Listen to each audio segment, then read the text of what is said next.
ಕಾರ್ಯಕರ್ತರು ಒಂದು ಚಪ್ಪಡಿಯಿಂದ ತೋರಿದ್ದು ಅವಾಚ್ಯ ಶಬ್ದಗಳಿಂದ ಅವರನ್ನ ಅವ್ರ ಕುಟುಂಬವನ್ನು ನಿಂದನೆ ಮಾಡಿದ್ದು ನಿಜಕ್ಕೂ ಕೂಡ ಪ್ರಜಾಪ್ರಭುತ್ವದಲ್ಲಿ ತಲೆ ತಗ್ಗಿಸುವಂತ ವಿಚಾರ.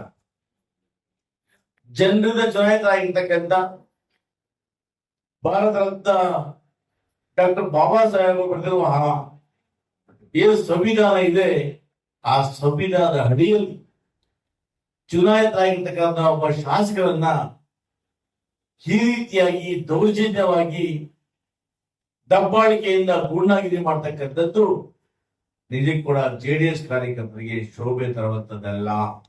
ಇದನ್ನು ನಾನು ಖಡಾಖಂಡಿತವಾಗಿ ಖಂಡಿಸ್ತೇನೆ.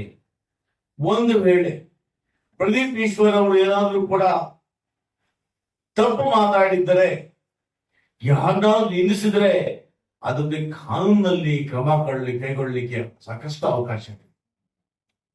ಯಾರೇ ಆಗಲಿ ಪ್ರಜಾಪ್ರಭುತ್ವದಲ್ಲಿ ಯಾರು ಕೂಡ ಮ್ಯಾನ್ ಹ್ಯಾಂಡಲ್ ಮಾಡ್ತಕ್ಕಂಥದ್ದು, ಕಾನೂನನ್ನು ಕೈ ತಗೊಳ್ತಕ್ಕಂಥದ್ದು ಅಕ್ಷಮ್ಯ ಅಪರಾಧ.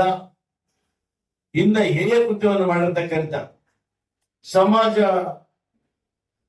ತಲೆ ತಗ್ಗಿಸುವುದು ಕೆಲಸ ಮಾಡಿರ್ತಕ್ಕಂಥ ಯಾರೇ ಆಗಲಿ ಅವರ ಸಮಾಜ ಶ್ರಮಿಸೋದಿಲ್ಲ. ಪೊಲೀಸ್ ಇಲಾಖೆ ಅವರ ಬಗ್ಗೆ ನಿರ್ದಾಕ್ಷಿಣ್ಯ ಕ್ರಮ ತಗೊಳ್ಬೇಕು. ನಾವೆಲ್ಲ ಕೂಡ ಶಾಸಕರು, ಮುಖ್ಯಮಂತ್ರಿಗಳು, ಮಾಜಿ ಮುಖ್ಯಮಂತ್ರಿಗಳು, ಪ್ರದೇಶ ಅಧ್ಯಕ್ಷರು, ನಾವು ಶಾಸಕರಾದಿಯಾಗಿ ನಾವೆಲ್ಲ ಕೂಡ ಅಹಿಂದ ವರ್ಗ ಇವತ್ತು ಪ್ರದೀಪ್ ಈಶ್ವರ್ ಅವರ ಬೆನ್ನಿಗೆ ನಿಂತಿದ್ದೇವೆ.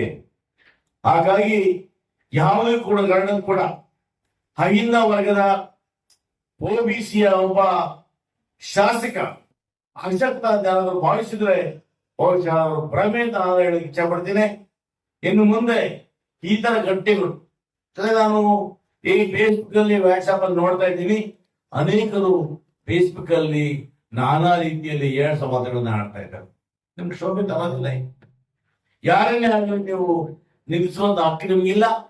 ಅದರಿದ್ರೆ ಕಂಪ್ಲೇಂಟ್ ಕೊಡಿ, ದೂರು ಕೊಡಿ, ಅದಕ್ಕೆ ಪೊಲೀಸ್ ಇಲಾಖೆ ಕಾನೂನು ಕ್ರಮ ತಗೊಳ್ಳುತ್ತೆ ಅನ್ನೋ ಮಾತನ್ನು ಹೇಳ್ತಾ, ಇವತ್ತೇನು ಪ್ರದೀಪ್ ಈಶ್ವರ್ ಮೇಲೆ ಸಮಾಜ ತಲೆ ತಗ್ಗಿಸುವಂತ ಕೆಲಸವನ್ನು ಮಾಡಿದ್ದಾರೆ, ಅವರ ವಿರುದ್ಧ ನಿರ್ದಾಕ್ಷಿಣ್ಯ ಕ್ರಮ ಕೈಗೊಳ್ಳಬೇಕು ಅಂತೇಳಿ ಒತ್ತಾಯವನ್ನು ಮಾಡ್ತೇವೆ.